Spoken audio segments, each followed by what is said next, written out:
Is there anybody there? Said the traveler, knocking at the moonlit door. A lonely traveler, a moonlit forest, and a voice from the world of men calling out, but no one answered. Or perhaps somebody does silently. Hello, friends. I am Asish Dasadhikari, and today we step into the haunting world of Walter de la Mare's masterpiece, The Listeners. A poem which is short in length but vast in mystery. We explore its airy atmosphere, unanswered questions, and why lines like, "Tell them I came, but no one answered, that I kept my word," still echo in the minds of the readers even after a century. Stay with me, let's knock on to that moonlit door together. Hello everyone, I am Asish Dasadhikari and I welcome you to our channel where we discuss, critically analyze, try to grasp the meaning and concepts of the writings of the famous, renowned writers in the English language and literature. Today, I am going to take you into a world of mystery, silence, unanswered questions. A world beautifully crafted by Walter de la Mare through his famous The Listeners. Now, Walter de la Mare was a British poet and novelist. He was born towards the late 19th century, 1873 to be exact. He is well known for his blending the ordinary with the supernatural. His works often feel like stepping into a dream. You are not quite sure what's real, but you are completely drawn in. Now this poem, The Listeners, it was first published in 1912. It is one of his most celebrated poems.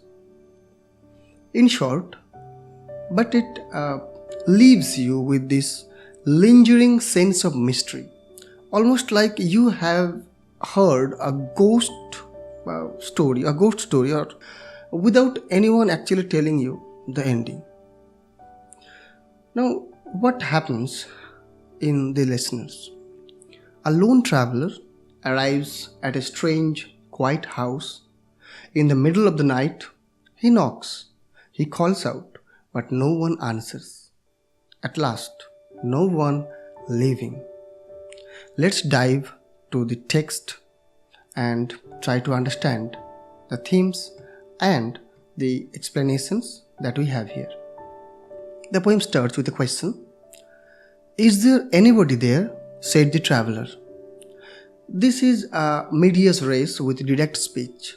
The capital T in traveler feels archetypal.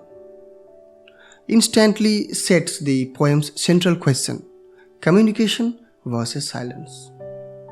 Knocking on the moonlit door, and his horse in the silence champed the grasses of the forest's ferny floor. So, in these next three lines that we have read, knocking on the moonlit door and his horse in the silence champed the grasses of the forest's ferny floor, we came to know that the traveler came by riding a horse. And accents plus atmosphere, when we read this particular line, knocking on the moonlit door, moonlit casts a pale, uncanny light. The knock is both literal and symbolic, actually. And the next thing, where he said that his horse in the silence champed the grasses, it has a sensory detail grounds the scene. Champed is onomatopoeic. We know about this rhetoric, onomatopoeia. It has been used here, emphasizing the heavy quiet. Everything is calm. On the forest's ferny floor, we have alteration here. Forest's ferny floor softens the lines and thickens the setting. Lush, damp, secluded.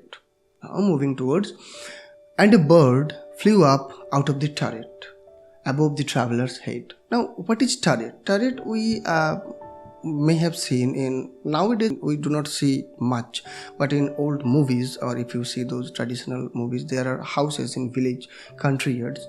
The house, they have this chimney like upper part on the upper portion of the house, that is called actually a turret. So when the traveler came in front of the house and knocks at the door asking the question, is there anybody there, the birds came out of the turret because of that noise.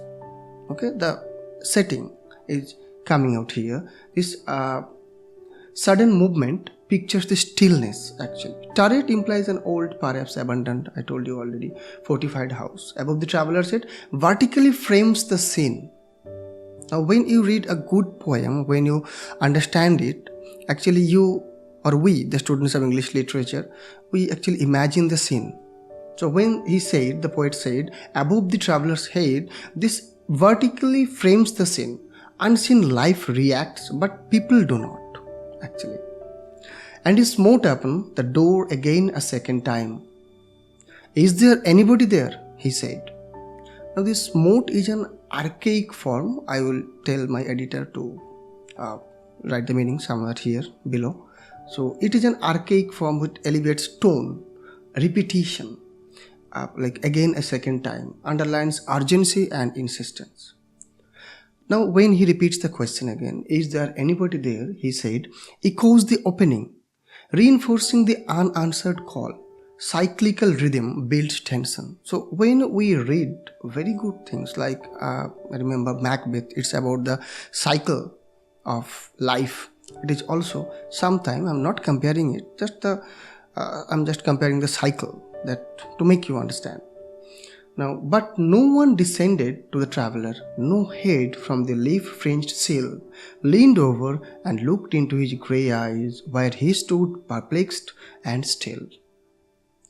The unexpected domestic gesture, someone coming down, does not happen. Denial of hospitality, or I would say here life, when someone comes and knocks at the door.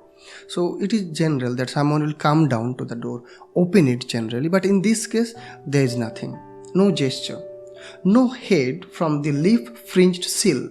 Now leaf-fringed means covered by leaves, and sill means it is the lower part of the window, that is when someone looks out of the window. So if one is standing towards the down area or somewhere looking at someone, and someone is looking towards that person who is standing in front of the house from a first story or second story, so the sill is generally seen. So that is why it is said no head from the leaf-fringed sill. And now its leaf-fringed also blends house and nature, suggesting neglect of the boundary between human and wild. Leaned over and looked into his grey eyes. Now this grey has a very melancholic symbol. It stands for melancholism, like something sad, something airy, something questionable. Now this grey that I was talking about, imagined intimacy is denied. Grey hints at tiredness, age, or the drained palette of moonlight. Where he stood perplexed and still, this line implies his bafflement and immobility mirror the house's stillness. Man and setting locked in stalemate. It's just the frame, if we imagine it, where there is only a traveler and then there is a house. Everyone is still. That's why the still not only represents for the traveler, it also suggests the house is also still and the setting is also. But only a host of phantom listeners that dwelt in the lone house then stood listening in the quiet of the moonlight to that voice from the world of men. Now comes the separation. Now we are getting into that horror story that I was talking about earlier. The poet used phantom listeners. This is the turning to the supernatural. Phantom makes the invisible presence explicit. That the next line also implies that dwelt in the lone house then. So lone isolates the house. in and the space. Dwelled suggests habitation beyond ordinary life. It is not we are not just talking about a simple life. As someone came towards the in front of the door, knocks at the door, and the owner or the host of the house coming out to greet him. It's not like that. It's about life. It's about the way to another world, we would say, where maybe they are stuck. They are like hollow men. They are unable to speak. We have also seen that in T.S. Eliot's famous one. So, stood listening in the quiet of the moonlight. Now here it is poised, attentive silence. Moonlight becomes a medium of listening, hearing without answering. I told you about the hollow men. They were stuck there in a place called purgatory. Purgatory is the third one that is mentioned in the Bible. We generally know or we talk about heaven and hell. If we do good things, we go to heaven. If we do bad things, we go to hell. But what happens when there is no judgment? You know that judgment. So judgment day, on the judgment day, it is measured according to your good things, your sins, your well deeds and all those things. So people get stuck. There is a ritual in Hindu mythology also, in all others. When people die, they used to give that dead person a coin. In Bengali, I would say Soloana, something like that. It is used to pass a river in river Styx, Styx actually. But in Bengali, we would say it's Boitoroni. Everybody who dies, he needs to cross that, and there is this ferryman named Charon actually. So we have to give, or the dead soul needs to carry that 1 rupee coin or 16 anna or something. That depends in every country's whatever finances. So he or she will have to pay it, and then he or she can cross, and then there will be judgment. But if the dead soul has no money at all, so it is unavailable. It is impossible for that soul to cross that river. So they are stuck in a place which is called purgatory. So they are called hollow men. We have read already, or we know about, or we will be discussing about hollow men in some next videos. So it is the same thing that I can say, that the voice from the world of men. Now I told about you that the world has been separated here. The voice of the world of men, it means the traveler. The traveler belongs to the world of the men. The listeners are others. Dead, spirit, memory, or metaphor. Stood thronging the faint moonbeams on the dark stair that goes down the empty hall. Now, paradox of thronging, or it means crowd, versus faint light. They cluster like shadows where light thins, liminal space that goes down to the empty hall. It means the stair leads to hollowness. It is not about the stair leads to an empty space we call living room or something. It is not that. We need to dive deeper into this supernaturalism.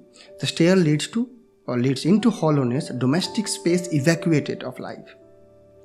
Hearkening in an air stirred and shaken by the lonely traveler's call. Now, hearkening is alternative listening, and we have air. Hearkening and air stirred by sound. Stirred means someone is shaking. The traveler's voice animates the atmosphere. He is also slowly turning towards this concept that maybe there is someone, or this supernaturalism thing. Maybe he was feeling that by the lonely traveler's call. Lonely. Walter de la Mare has been using this word repeatedly throughout this poem. Makes his isolation explicit. His call is both plea and a testimony. And he felt in his heart their strangeness, their stillness answering his cry, while his horse moved, cropping the dark turf neath the starred and leafy sky. Okay, and he felt in his heart their strangeness. I already told you, maybe he started feeling that strangeness, started feeling that supernaturalism. Maybe he could feel the presence of those phantom listeners, but he was unable to see the other world because he is just a human being. He intuits them like that. So, no sight, but a felt otherness. Emotional perception replaces physical evidences. Their stillness answering his cry. Here we can see this oxymoron, use of oxymoron. Silence functions as an answer. The poem's thesis. Sometimes silence replies. While his horse moved, cropping the dark turf beneath the starred and leafy sky, it means life goes on at the edges where the horse is. Horse belongs to this world of men. I mean, he is not one of the men, but he represents this world that is different from the other world that we are talking about. We are not talking about the other world where there are just listeners. I told you about this hollow men and they are stuck in somewhere else. But what is happening outside this world? They are able to see it, they are able to feel it. But we, or the traveler, or the horse, for the horse we can take it, he doesn't care. The horse doesn't care what is happening through this poem. Like the traveler came, he was knocking, nobody was answering, he was feeling this supernatural. His life is going on. It's like the show must go on. It doesn't matter. I don't care. It's just our life. It is going on. There's stillness beneath the star leafy sky, this cosmic canopy like foliage. Small human drama under vast, indifferent beauty. I don't care what is happening in this other world. Though we don't much care about what is happening in our world, we should do, but okay. For he suddenly smote on the door even louder and lifted his head. So now the traveler become both feeling, though I have already told you that he was feeling the otherness, so maybe he was afraid, he started to feeling that fear in him. So he smote again the door, louder even, a surge of resolve, even in hinge into climax, a physical elevation matches into emotional lift, I would say. Tell them I came, and no one answered, that I kept my word, he said. This is one of my favorite lines. Let me repeat it again. Tell them I came, and no one answered, that I kept my word, he said. Now the house or the spirits are cast as messengers. He records the fact for absent them. I'm talking about them within quotation. So maybe he was supposed to be there. He promised someone. We don't have these answers and anything. So he was trying to use those phantom listeners as a messenger to tell the owner, to tell the host of the house that he came. He kept his word. That I kept my word. It is a crucial clue. He had a promise or appointment, I told you, duty fulfilled despite non-reception, honor without closure, something like that. But okay, moving towards the next lines. Never the least stir made the listeners, though every word he spake fell echoing through the shadowiness of the still house from the one man left awake. Now, absolute stillness intensifies the uncanny. No rustle, no movement. It doesn't matter whatever the travelers do. He is unable to cross that boundary, that door. That door is used as a doorway to another world. So it is not possible for a human being to just cross it. You have to be invited. You have to be allowed to enter that world. You are living. You cannot go there. Now, never the least stir made the listener. It means absolute stillness intensifies the uncanny. No rustle, no movement. Now, this spake, look at this word. Though every word is spake is an archaic word. It means, it sustains a ballad tone, but it means spoke that we use it today. His words carry clearly. Now, feel echoing through the shadowiness of the still house. Sound continues where bodies do not. Shadowiness personifies emptiness. From the one man left awake, he is the one man. Singularity underscores isolation. The rest, I'm talking about the phantom listeners, are not awake in the human sense. Though they might be awake. They do not know the difference between sleeping and all those things. So they are always awake, but we don't have anything about that. We don't have any information about that. They heard his foot upon the stirrup, and the sound of iron on stone, and how the silence surged softly backward when the plunging hoofs were gone. Now, auditory climax we can see here, small metallic details, registers in the silence. And the sound of iron and stone, it's concrete sound image. Boot beat a shoe meeting stone, tactile and cold. So he was moving back towards his horse, where his horse was there. And how the silence surged softly backward. Brilliant paradox. You can just say it's a brilliant word. Silence surges. When sound ceases, silence rushes in like a tide, like sibilance. A sound enacts it. When the plunging hoops were gone, finality and motion departure steals the non-meeting, and the narrative ends with absence, no answer. Now, this was the end of the textual explanations. Now, let's talk about the themes that we have here. This is where the listener becomes so fascinating. Who are these listeners? Are they ghosts, spirits, memories? Or is this a metaphor for the way the world sometimes refuses to answer us? For me, the poem isn't just about a man knocking on a door. It is about communication and silence, about moments in life where you reach out and there's no reply, yet you can feel someone or something is there quietly watching. Okay, now let's talk about the language and style. Walter de la Mare uses simple musical language but fills it with atmosphere. You can almost hear the quiet forest, feel the moonlight, and sense that strange presence in the house.